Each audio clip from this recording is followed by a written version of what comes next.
Hey, friend. Before we jump into today's episode, I just wanted to say a quick hello.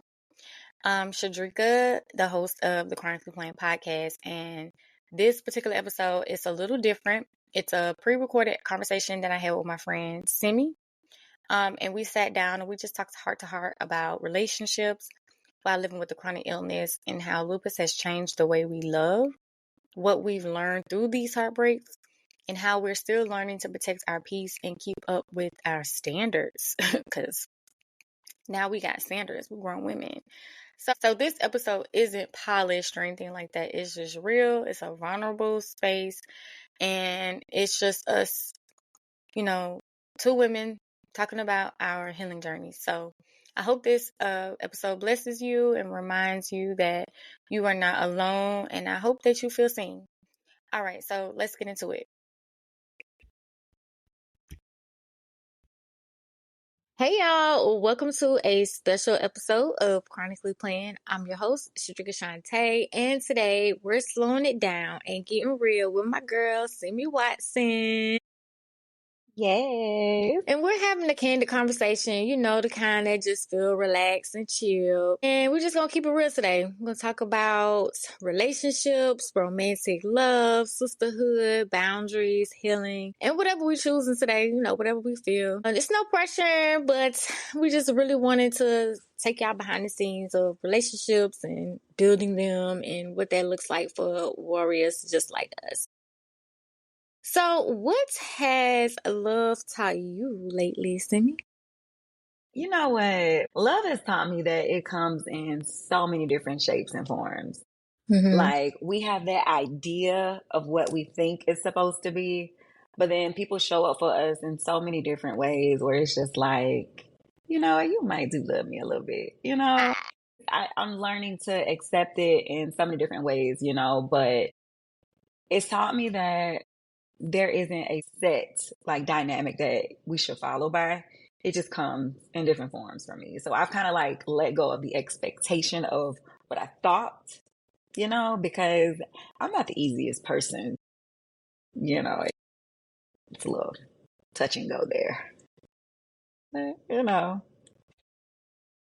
just be Oh, honest for real. I don't know. It's so many levels to it, but then it's not. Like for me, love is one thing, and that is First Corinthians chapter 13, verses 4-7.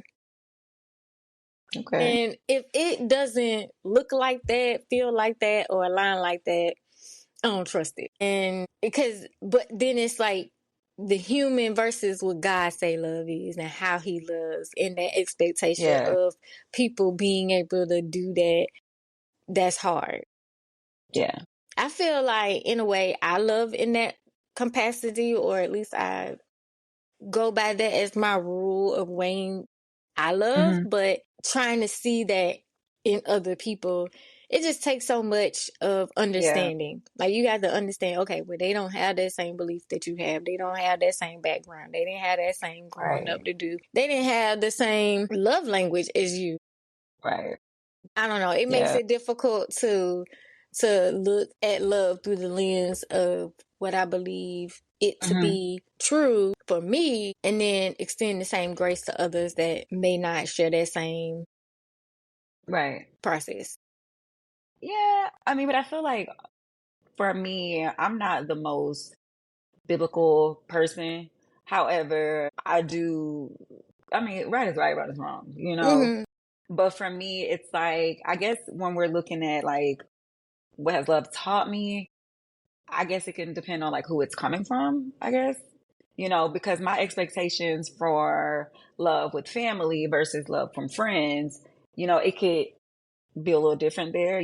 Sometimes I give people a little bit more leeway versus others. It's like, no, I'm not gonna let that slide with you. Mm-hmm. But, with certain people, it's kind of like, I don't really, I guess because I'm a to myself type of person. So for me, even just loving myself looks Right. different than what Yeah. it used to look like before. Yeah. Sometimes people look at it like, oh, I'm gonna go treat myself, get nails done, get my hair done, self care. But for me, self-care isn't always that. Self-care for me could be I'm cutting off my phone. I'm not on social media. I don't want to answer the door to nobody. I need to just chill.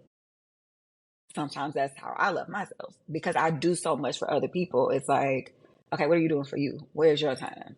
You know? Yeah. So kind of That I need to yeah. get into. I really do. Because, I mean, you do pour and pour and pour, and you have to end up pouring for yourself, too. Like, Right. so I really need to do more of that. I'm working on that right now. I'm renovating my bedroom. I'm painting my furniture. I'm Yeah. just like new pillows, new curtains, new everything. Give me a little vibe. That's Yeah. me loving on me. Finally doing something for myself because I did the girls' room, I did the living room, I did the kitchen. And now I'm like, okay, I'm ready to, you know, get my Mm-hmm. pillows back fluffy. Right. Okay, so let me ask you, what do you believe in soulmates or soul seasons? That's a good question. I believe in both, Mm-hmm. honestly. I don't know if you could use that, but I do. I believe in both. So, for example, like with soulmates, I have a friend that's my best friend that I've known since I started college. And we may see each other once a year, if that. But sometimes we don't. There's been times where I haven't seen her in years, but we talk every single day. If it's 3 o'clock in the morning, it's like we have a connection. I know she up. It's Mm-hmm. thundering. What you doing? You know, she'll text me, and it's almost like and so in sync where I'll get a message at 7 o'clock in the evening, and it's like I know that's her.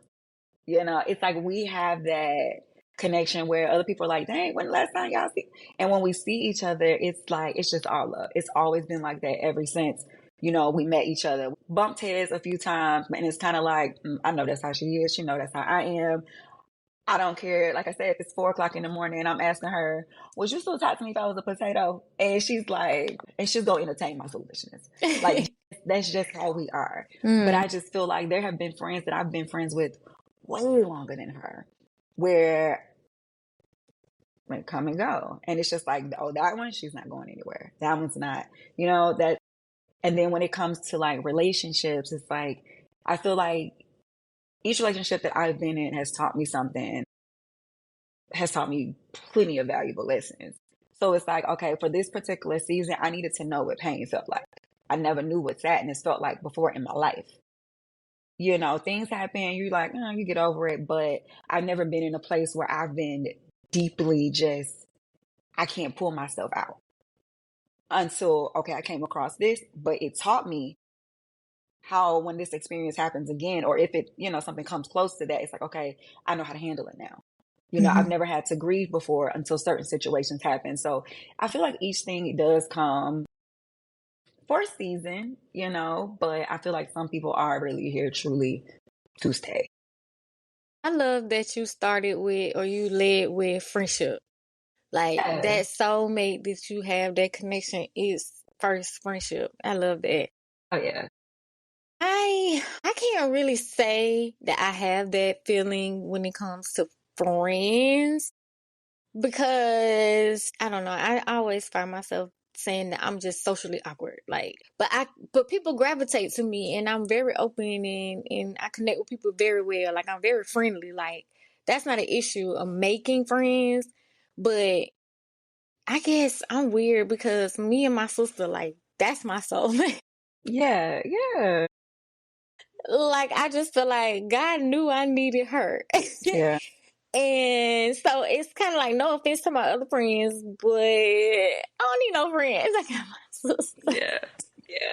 But that's good though. But I mean, when it comes to romantic relationships, I definitely think that everything, even friendships, I do feel like there are seasons for them. Like there are some Mm-hmm. friends that have rolled for me, that's been there for me in different seasons of my life. And I know that at that time I needed them and at that time they needed me. And for whatever reason, maybe we're not talking no more. Maybe we don't feel out. Maybe life happened and just Mm-hmm. disconnected. But in those seasons, I know that they were supposed to be my friend. Yeah. And I don't have any one of my friends where I'm just like, nah, I don't like them, or I guess I'm just not like that. I take it as, okay, in that season, we needed each other. Mm-hmm. And as far as romantic, I know that there have been situations that I've loved them to the point where it was like, I love you to death. Like, I will love you to death. And I have been in that situation several times to where I've learned, it's not worth it. Mm-hmm. Like, you just can't love someone to death. You can't let somebody's son stress you out to the point where you are no longer alive. Like, right. But I think that goes both ways too, because I feel like a lot of times we often look at, what that person is doing, but it's also like, how are we projecting out on them too? Because since having a chronic illness, it's like I expect for a person to show up a certain way for me. I expect for them to know, and I shouldn't have to ask. If you're my partner, my soulmate, my person, I feel like you should see my day-to-day struggles and know, and because I may not argue about it, or because I may look like I'm fine, I shouldn't have to expect for a person that I'm dating or whoever that's my life partner, I shouldn't tell you to go take the trash out. You know what I'm saying? Like, but I also feel like if I can do it, I'll go do it. I don't really believe in, well, a man's supposed to do this and woman's supposed to do this. I feel like working together is one thing, but I feel like if that person's going to be considered your soulmate, there are just certain things that I feel like has to align, period. There isn't ways around it. You can talk about things to try to, improve it, to get it better, because a person is still learning you. You're still learning yourself. So I do try to give a thin line of grace.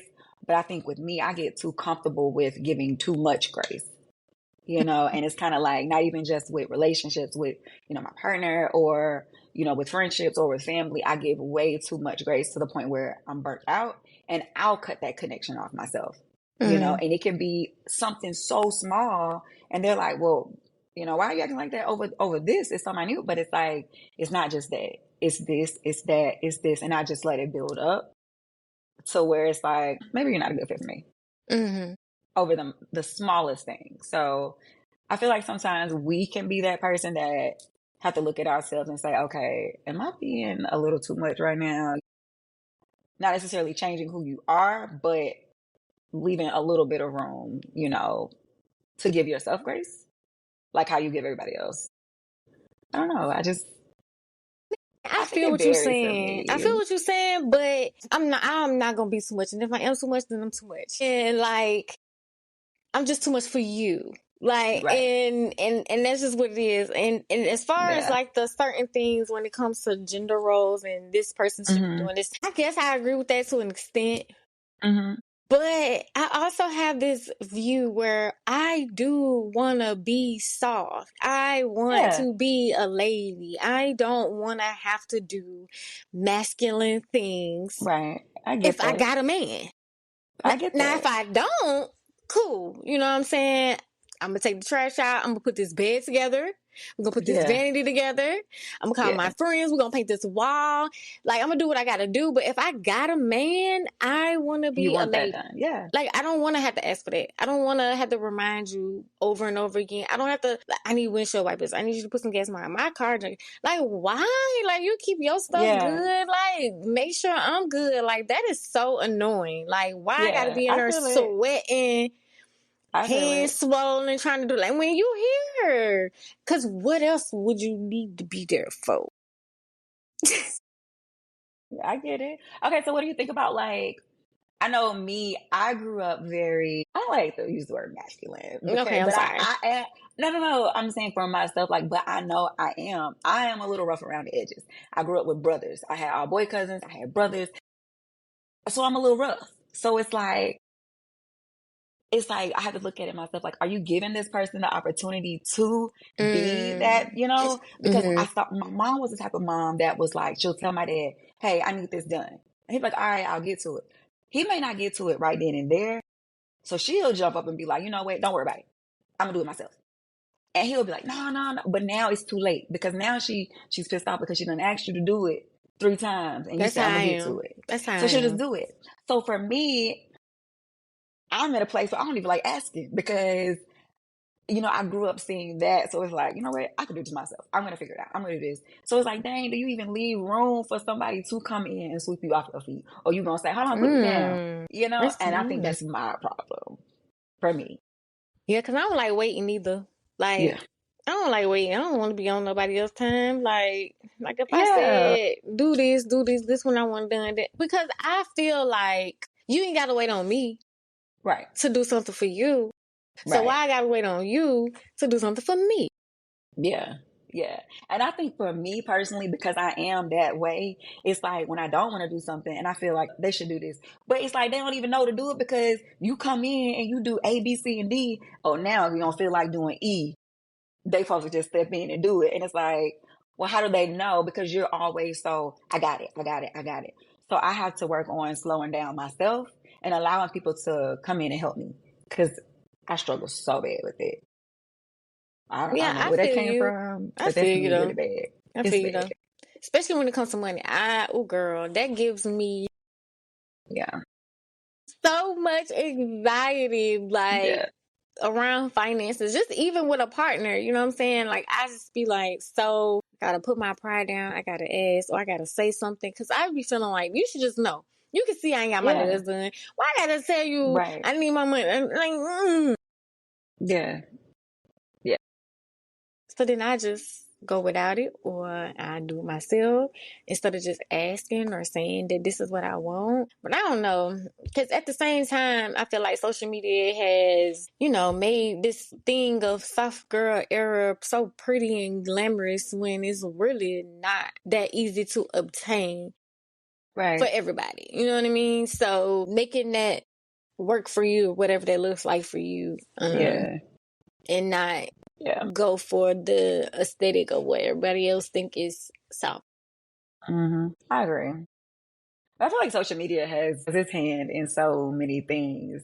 So we perceive it as, I hate it. Yeah. I absolutely hate it because we're so hooked on the idea of a soft life, but everybody's soft life doesn't look the same. Mm-hmm.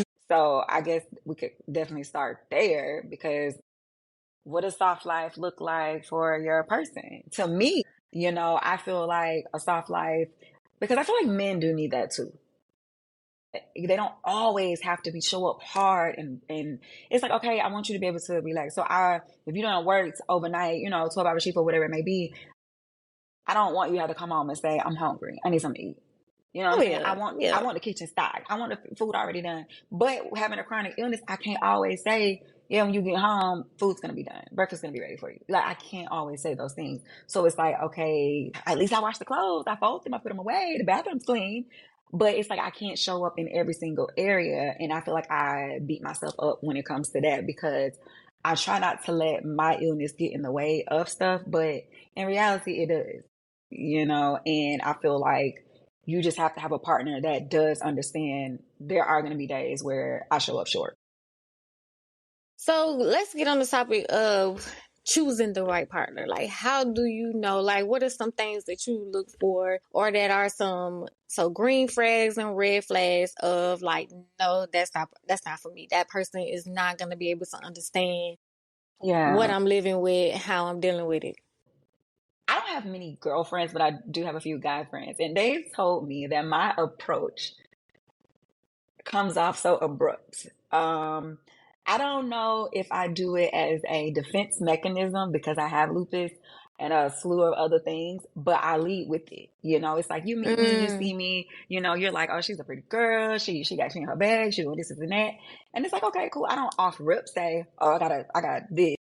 But I let the person get to know me for within. But I do introduce lupus into the conversation very quickly mm, within our first 2-3 days of talking. It's like, well, have you ever met, dated someone with a chronic illness? You know what I'm saying? mm, Because a lot of times they haven't. The first mm, thing I get asked is, can I catch that? Can I get that? As if lupus is contagious. And it's mm, like, I understand because if you haven't heard of it, that would be your initial reaction. mm. But for me, if you're not doing your research on it, if you're not trying to learn about it, and if it feels like it's too much for you, then I want you to go ahead and exit left because it's not going anywhere. For me, I talk about lupus as if it's my child. I don't have any children. However, lupus is not going away. And for many parents, if you can't accept their child, you can't accept them. Mm-hmm. With lupus, it's like there are going to be days where it's hard. With fibromyalgia, there are days where I can't move, I can't sit up, I need help getting out of my bed. So I want you to understand how difficult this disease can be, how harsh it can be on a person. And if you feel right off rip that, oh, I can't do that, if it scares you, that's okay. It scares me. But I don't want anyone to feel like they are obligated because I waited too late to tell them. And now you done fell from me. And it's like, I don't think that's fair. But I feel like that's a really big part of me, like being comfortable with it. And if you feel ashamed, I've had people I've met that's like, why you got a cane? Or why are you wearing an oxygen machine today? Like, those are my accessories. Like, I may not have to use them every day, but they are going to be used and I'm not going to hide them. And if I personally feel uncomfortable bringing around any of my medical equipment around a person, I know then that's not the person for me. I want to be able to be my true self and be comfortable with whatever I got going on. Mm-hmm. So that's a really big thing for me with that. But other things, if a person is, learning love languages is very important in the beginning for me because I am a person that's like, I'm in your skin. That's just what it is. Where we going? Can I go? I don't want to ask, can I go? I want you to be like, get dressed, let's go. Like, we finna go. That's what I want. Quality time means everything to me because there has been times where I've been in the hospital for months. I like to live in the moment for me. Mm-hmm. But not everybody's like that. So if you're the type of person that needs your space and nope, go on because I'm going to be on your nerves. I'm going to be underneath you. If I could be in your shirt, I would. That's me. Like I like family functions. I like that. And people be saying all the time, "Oh, I want a girl that's my man, my man." No, you don't. No, you don't. Because I'm one of them. Because I'm one of them. She's saying under your shirt. I struggle with that. I feel like because I feel like I don't do that enough. Like I feel like I experienced that in my past relationship where my partner was like, I mean, you there, but you not like that. And I just recently figured this out, maybe like a year ago. My sister told me that I was not a very affectionate person. I didn't know Yeah. that. I didn't because I embrace my kids. I love on my kids. But at the same time, I'm like, move. Like I could mush you. Like, I don't know. Yeah. I'm starting to discover, even with therapy, that I think some of my past traumas as a young girl and just being looked at a certain way or just talked about like, oh, you have a body or, I mean, I naturally just have wide hips. My mother has wide hips. My mom had a big booty. I got a big booty. Well, not right now because I'm little, but for the most part, I always, what I'm saying, was fumbled or looked at in a certain way that made me uncomfortable. And Yeah. so, like, growing up, it makes me a resistant to that. Just because I don't want you in my personal space, I don't really want you touching me because Yeah. I've had people touching on me when I didn't want them touching on me. So I think that's a big part of why I'm not as affectionate. And it also, I'm the type of person, like, I deal with you when I want to deal with you, and then when I don't, I. And it's the same for my kids too, because it's like, oh, I be on their face like, come here. My oldest, she be like, you always tell me you want me to love on you and hug on you, and I don't be around, and then you be like, get out of my face. I don't know why. Yeah. I don't. I wish I could fix Yeah. that part, especially for them, because Yeah. they need that, and I don't want to reject them. And I guess I want that for my future partner, but right now I don't want nobody in my face. Ask you this. Do you think different people bring different versions of you out? Because I've been like that too. There was time where I was in a extremely long relationship, like 10, 11 years, and I was not affectionate. I was kind of just like, what are you in here for? And I'm just like, I didn't realize, like, dang, you coming off really mean. You know what? That might be something You to know? think about. Like I do think that because it is certain people that I'm around Yeah. where I'm not like that, where I want to be embraced or I will embrace them. Yeah. But then still, I might be like, ooh, like we too. I do think I do find myself being a little bit more excited around other people, or more Yes, I playful, think that, right. or more. That's gonna be Right. around my sister though. I mean, yeah. But that's because that's that level of comfort there, and you guys Yeah, already have that type of bond there. yeah. For me, learning to jump back out there and date again, it's like I like to start off friends. Let's go out. Mm-hmm. Let's play Dave and Busters. Let me beat Mm-hmm. you in air hockey real quick. Let me see Mm-hmm. how trash you, because I'm very competitive. Mm. So I'm one of those type of people. Like I want to have fun. I don't. For me, like dating per se, let's go to dinner. Let's go. No, I feel like that's cool, but I feel like in the beginning for me, I'm not gonna really get to know you while over dinner. Or, you Right. know what I'm saying? Yeah. Wherever setting we're at, they may have music playing, or I don't want you to see if I got food in my mouth, so I'm not really talking. I'm like this. Versus, let's go to Dave and Buster's, or let's go skating. Let's be Go silly together. bowling. Let's go Yeah. bowling. Like, let me beat you, because I'm gonna win. I'm one of those people that's gonna be, Yeah. I like to build that up. But my problem with that is sometimes because I'm naturally that way, because of my growing up, my upbringing, I get looked at as the homeboy, you know? Hmm.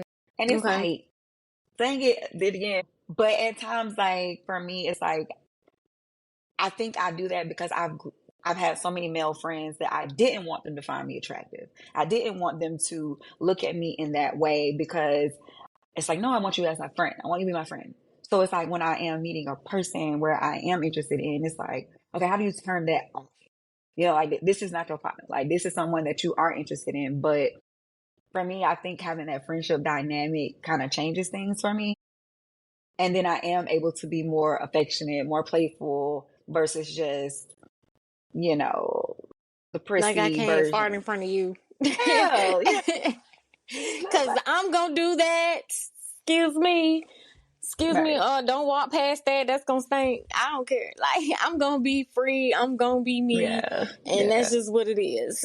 Yeah. But like, I know you mentioned your kids just a moment ago, but like, how do you feel that having a chronic illness has shaped you being a mother with that? Do you think it has in any way affected you negatively? How do you think it's affected you since you've had lupus with being a mom? Like, did you have lupus when you were diagnosed, or did it come after?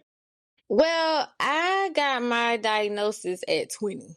So, and Hmm. I didn't have my first child until 26. So Okay. I had already experienced like what it was like to navigate and Okay. understand lupus before children came into play. So I think for me, it was more so the sadness of the fact that I had a chronic illness and I probably won't be Right. able to be a mom. And I Yeah. took that really, really hard because that was like the top of like, okay, what do you want to be? You want to Right. grow up? Mom, you know? Right. Right. That's me though, because that's been an idea I've had, like I do want kids. My mother wants grandkids. And it's just like I have that fear of what if I can't show up for them the way that I need to? You're not That's gonna be able to. that's my thing. Because I, This I can't. I can't show up for myself sometimes. Yeah, like that's probably the most saddest part of the journey is when your hands is on fire and you can't move your fingers and your foot cannot touch that floor, but that baby diaper smell like Yeah. boo boo.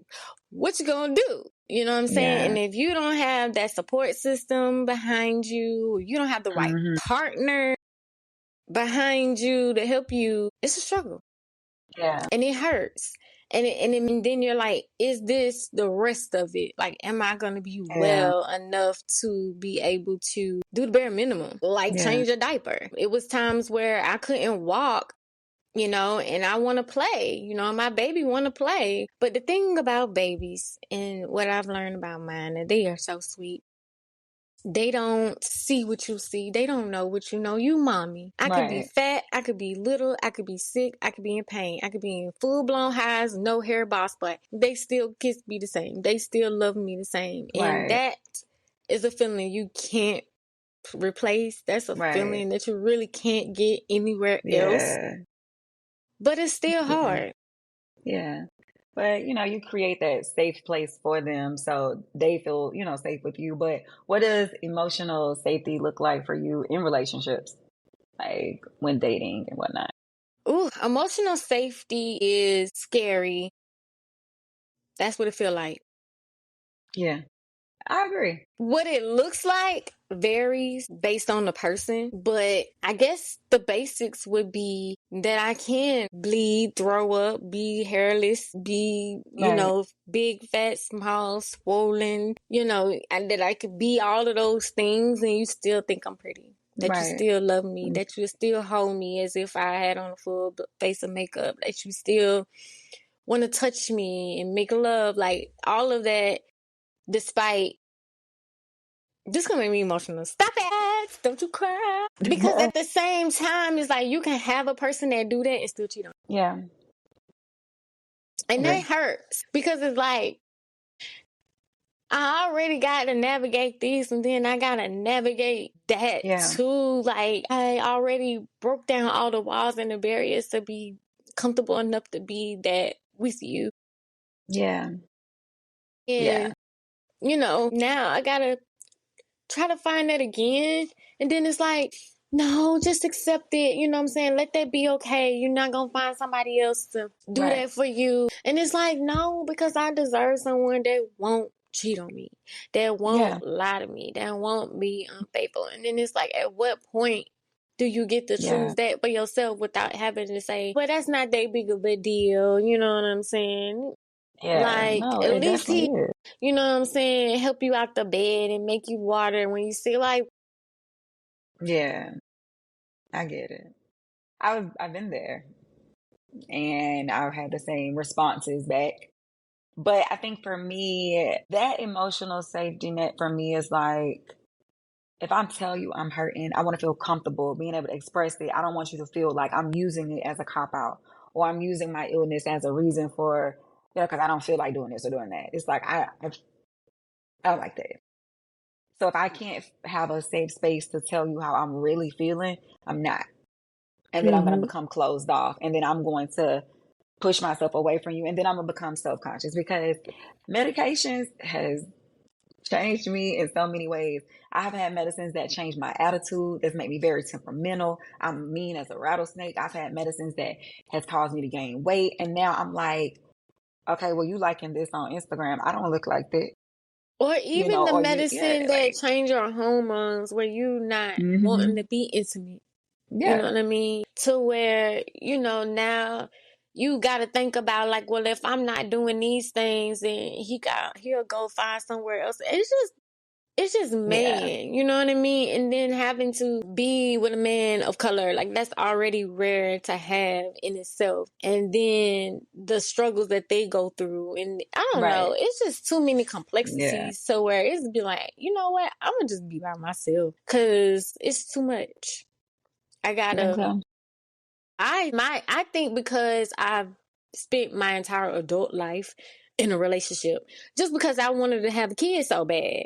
So now that I have two children, I got two baby daddies, like it's raggedy. And there's nothing wrong with that journey of me having that because those were relationships. Those are how my children came into the world.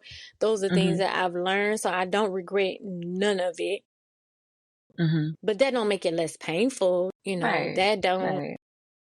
I don't know. I mean, I've very early on, with my diagnosis, I went in the hospital one way, came out a completely different way, looked completely different. And within a few months, I seen certain things with, people, the person I was with. And it's just like, it made me think about myself like, okay, well, who else am I going to meet? Mm-hmm. I have this, but it's like there's people out here that got five different kids, different baby daddies, and people still show up and love them. So it's Yeah. like I can't allow myself to feel like I'm less than because I have this. Like I'm really out here performing top tier, and you got somebody out here that has no chronic illnesses, no, and they bum. Mm-hmm. And it's like I'm not one Girl. of them. So it's like I can't let my illness make me feel like oh, this person got one up on me, because you don't. Honestly, my illness has made me go harder in so many ways. And it has taught me not to accept things, because I've accepted so much throughout this journey that it was killing me. Mm-hmm. Like, and I didn't realize it until I had to take a step back and say, okay, why is my heart rate up like this? Why is my oxygen level low like that? Why can't I breathe? Okay, well, when the last time you ate an actual meal? When have you gotten a good night rest? And why aren't you doing these things? Because you stressed out over, like, okay, so it's like you a bird in a cage. They got a big opening over here, a big opening over there, but you holding on to these two bars. When you could just walk out. But you're so Mm-hmm. accustomed to that struggle. It's like women, we take on so much more than a man can't. I mean, you do one little thing that make them feel they can't handle it. And it's like, naturally, as a Black woman, we're taught to endure so much stuff. They're not held to that same standard. You could do exactly the same thing that they did, and they gonna highlight and magnify what you did, and it's the same thing you just did yesterday. Do you not Yeah, see? I be having to do that all yeah, the time. Like, you yeah, literally just did this yeah, yesterday, yeah. but you But I highlighting feel and like magnifying, that. man. I feel like that. But I feel like, going through a hurt for us, it doesn't hurt any less than anyone who doesn't have an illness. But for us, it's like, how do you properly process it? Because It can make you sick. it can make you sick. It definitely does. And it's kind of just like, I think that goes back to what we were saying in the beginning, like, what does love look like for you, and what's a definite no, but if someone can't communicate with you, how you need to be, like, don't yell at me, Oh, don't yell at me. Because once you start yelling at me, I don't hear nothing. I go into a fight or flight mode, and I shut off everything. I disassociate with. I don't hear nothing. I don't know how I'm able to do it. I don't even realize I'm doing it half of the time, but I won't hear nothing. I'm the I'm, opposite. I don't, I I'm the don't, opposite. I won't. Once I start doing it, I stop caring. So get me while I want to communicate back and forth with you, while I want to fuss, while I want to pick and say, well, I didn't like that you did this. I didn't like that. Or I'm not a you did this type of person. Well, I felt this way when I saw this. I don't try to use the you words, because a lot of times people feel like you're attacking them, men in particular. I They feel am. like it's coming off attack, Because if you ain't giving me nothing to talk about, then we'll be fine. Right, right, right. So I think that's a big thing. Emotional safety for me, I have to be able to communicate. If I can't communicate, what are we doing? Why are you wasting my time? Why am I wasting your time? Because I know I'm going to Yeah. skedaddle eventually. I'm Yeah. going to go. I feel like that's fair, because I definitely have experienced me, venting out my feelings and expressing how I feel, because I know I got big feelings, and I know how to articulate my feelings very well. And I'm very self-aware. Before I even say anything, I've already analyzed all of that. So I could tear a person down very easily just by me expressing how I feel about something. So I've Yeah, had to pretty much dumb down my feelings to make things more comfortable for the next person to be able to even process me. Yeah, I'm not doing that no more. It's yeah, definitely hard when you're trying to express yourself and they automatically shut down, and they don't know, they can't handle your feelings. So then you just stuck with no response or no closure or no nothing. It's just completely just back down. And if somebody is yelling at me or trying to put their point of view there for me to see, I take it all in. I internalize it and I process it in a way where now it's my thing, when it really is just them expressing them feelings and instead of me. So I right, take it on, and I heard everything that you said, and I processed it to the way where it's my fault now, or it's me, right. or I did something wrong, and it's really not. Like, it's just them. They had a bad day, and they just raise their voice a little higher than, or use a tone that you're not Right. comfortable with. Because I didn't really get yelled at or talked to crazy when I was growing up. Like, I mean, my mama a little abrasive, but not to the point where it was like, Yeah, yeah, yeah, so when a man talks to me like that, I just be like, ain't nothing about God is in you. I'm ready to run. yeah, yeah, I agree. Like, why you gotta talk like that? Like, I guess for me, in my mind, my mom raised me as like always a lady. And so I'm going to always be a lady. So now I got to listen to you talking to me like this. In return, I'm being a lady. So I'm listening to it and I'm responding like that. Not all the time, because Shedrica will come out if you push me too far. Yeah. But for the most part, I just feeling I'm the one feeling attacked when somebody's raising their voice at me. Like a certain level of tone has to be given for me to, you know, respect what you're saying. Right. Yeah. Cause it's just a way to talk to people. Like you don't like I heard you. You don't gotta cuss me out to Right. say that.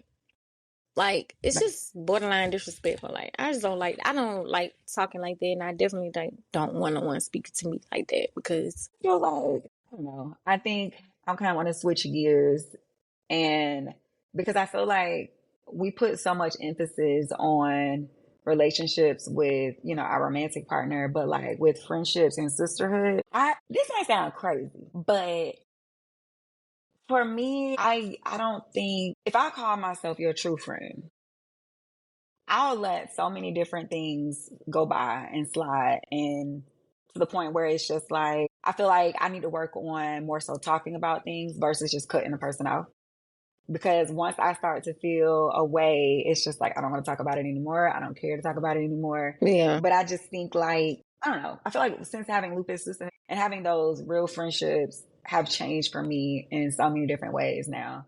Like my expectations of a friend then, pre-lupus, pre-chronic illnesses is not the same that it is now at all. It's not the same. And I feel like that's a big thing for me now when it comes to like building up friendships and relationships, because it's like I haven't had that type of friend to show up in the way that I needed them to.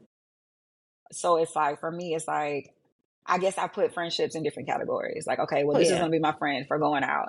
This is my friend for this. But I want a friend for going out. I don't feel good. Help me clean up. Like, because I'm going to be that person for you. I'm one of those friends that you can call me regardless of whatever the situation is. That's probably my problem. But I am one of those universal type friends. So it's like, okay, where is my universal friend? You can call me when it's time to go shopping. You can call me when you need help fixing something, painting something, building something. You can call me when you just want to go to the park and go hiking. I'm one of those friends that you can just, in so many different things. But for me, it's like when I start to see a person is not showing up, I start to detach myself. And I don't. I used to be that kind of friend, but now I got kids, man. Yeah. I be like, I want to be there to support you, but I gotta pick up so and so at 4:00, and I Mm-hmm. can't. I can give you what I Right. can give you, but it do change your time and like what you willing to give. Like, and there's levels to that because also it depends on that kind of friend, like Mm-hmm. who you want to do that type of stuff for. I guess I have various levels of friends that do stuff like that for me, and then I've learned that just because they doing something for me in a certain type of way doesn't mean that I owe that to them to give it back to them in the same way that they have done that. I have a way, just the same way as love languages are, I have a way of how I love and how I show up for people. So that's what you may get from me. It may not look like how you give. And Mm-hmm. being able to accept people for where they are and how they give is better understanding of friendships because, people just don't Yeah. give the same. And I think if I feel that I'm giving too much, if I'm pouring too much and it's not matching it, then I don't want to be friends with you. Mm-hmm. Like because I'm going to start to feel used. I'm going to start to feel like I'm not heard, I'm not seen. And you only call me or whatever when you need something. But I don't, I don't like friendships like that. I don't like one-sided friendships in a sense. So I understand now people aren't able to, give in the same way that you may constantly do, but there has to be a limit somewhere. So it's like me learning my place to cut it off so I won't overextend myself. I don't want to feel like that. I don't want to feel like I have to put a limit on things or a boundary on things. Like I don't like feeling like that. I feel like if I'm gonna show up for you, I'm gonna show up for you. I don't like having to have that limitation so I don't feel burnt out. I feel like it should just be a given, but I don't think it always works. No, it don't. It don't. Well, that's But probably why I only got like 2, 3 friends because. childhood friends that's still my friends, but we come in seasons. You know what I'm Hmm. saying? So like we could not necessarily fall out, or maybe we did, you know what I'm saying? We just started talking for 2, 3 years, you know what I'm saying, 4 or 5. But when we link back up, we still friends. Like that, I know that's my friend. I know that if I need her or she need me, I'ma show up in the best way Hmm. that I can. You know what I'm saying? Because at the end of the day, the older I get and the friends that have come and go, I've learned to honor my capacity and what works for me. And that Hmm. might be selfish, but if I gotta cancel, I love you, but I gotta cancel. Right. Right. But, when I can do something, come on, girl, let's go. I got you. You know what I'm saying? Let's go to lunch. Hmm. Yeah. But I'm just not overextending myself in friendships because the people who's supposed to be there, they'll be there. People who gonna be there, they gonna be there.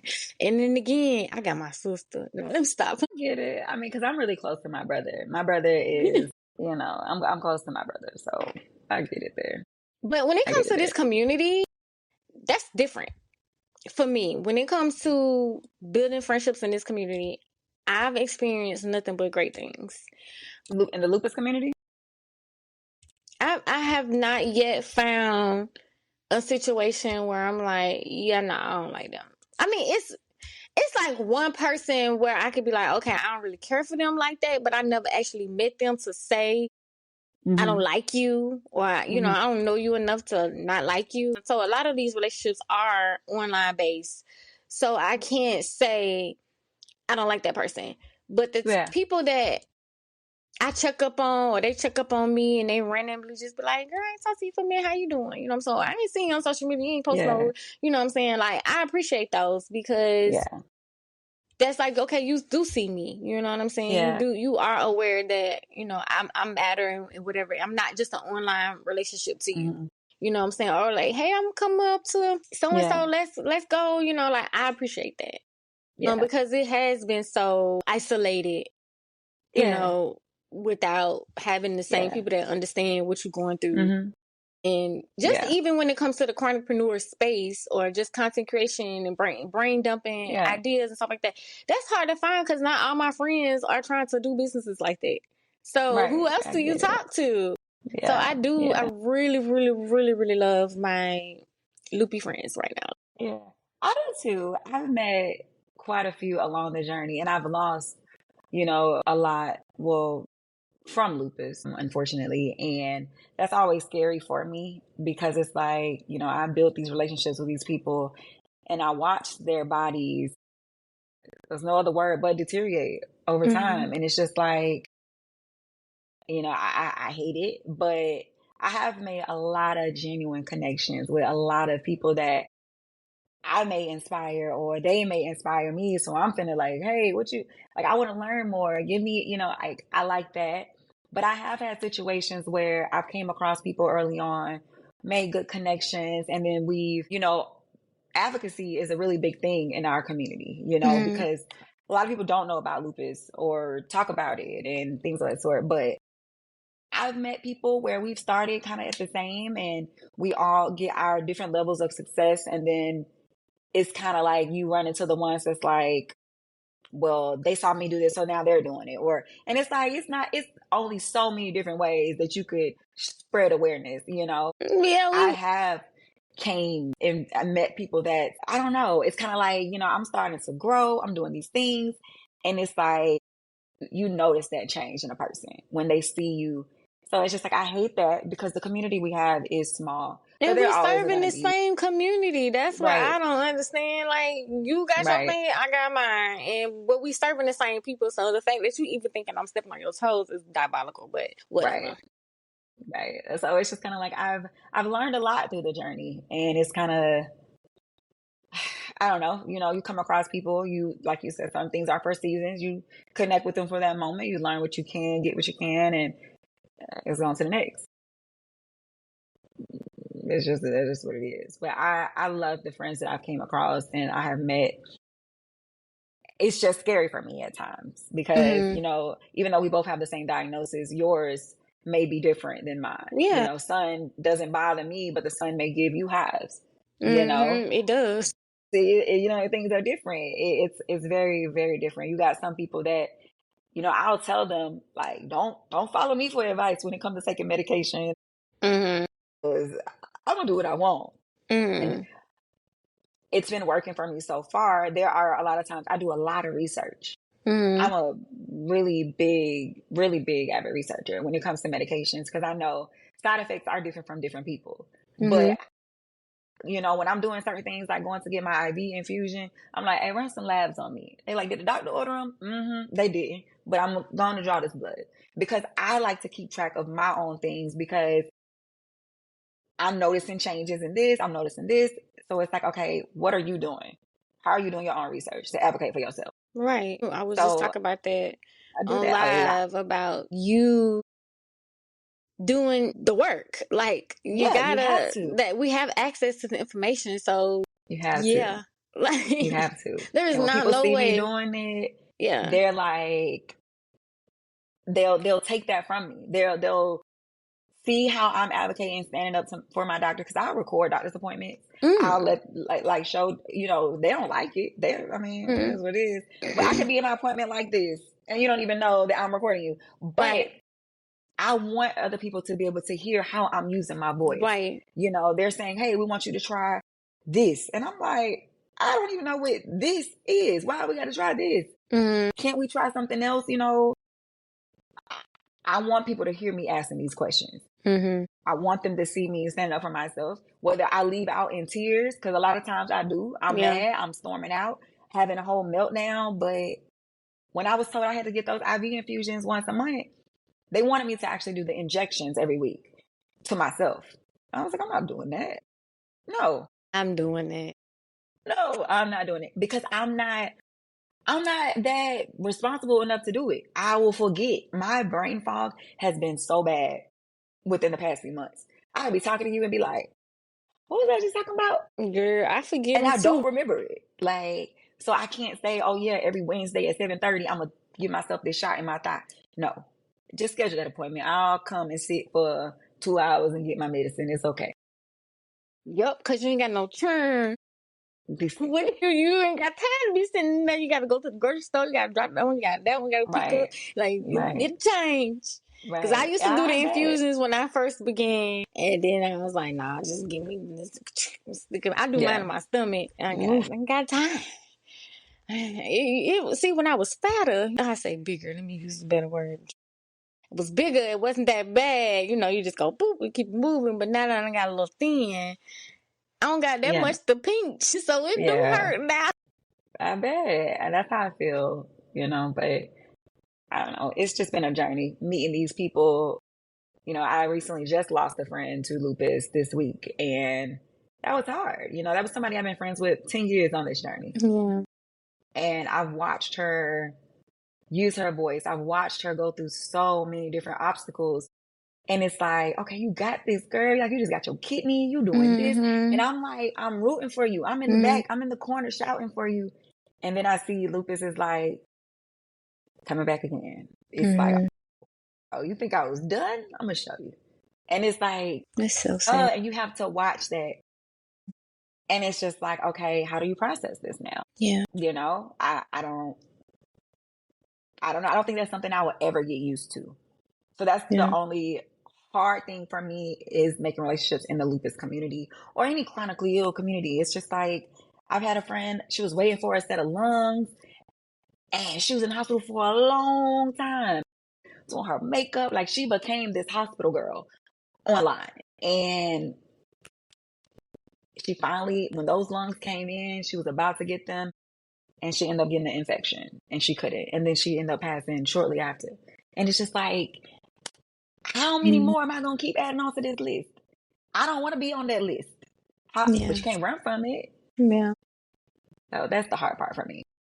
Yeah. Those realities are hard to, accept. Yeah. But I mean, at some point you do have to come to a place where not everybody's story is the same, not everybody's journey is the Yeah. same. And at the same time, if it is my time to go, Yeah.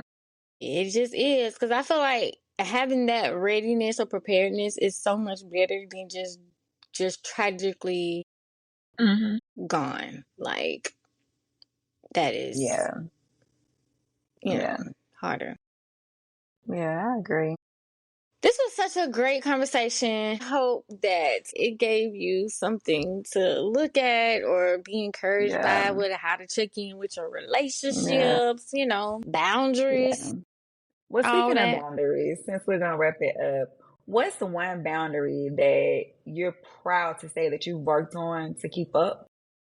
That you are like enforcing, like going forward, like something that you're either learning to do or something that you just really want to enforce in your life? Like, what's a boundary that just cannot go away, or that you need to work on putting in place? Say I'm working on not making myself feel uncomfortable for the next person. Like, I'm doing way better. Like, I'm doing more and more of that. Like, my no is a no and my yes is a yes. Like, just standing on my word. I think that's more so like non-negotiable.